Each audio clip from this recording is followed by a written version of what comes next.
আসসালামু আলাইকুম।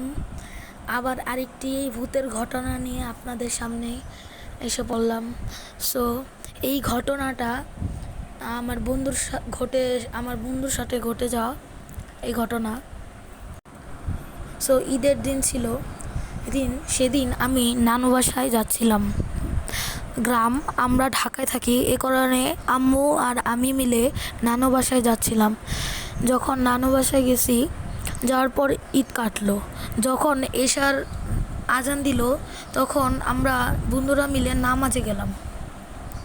এশার সময় আমরা নামাজে গেছিলাম। তখন নামাজ পড়ে আসার সময় আমাদের কিছুটা কেমন শরীর ভার ভার লাগছিল।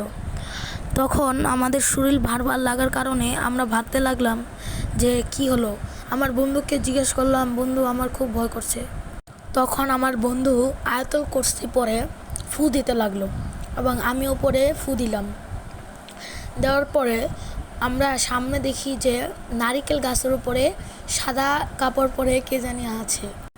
তখন আমরা ভয়ে দৌড়ে মসজিদে চলে গেলাম।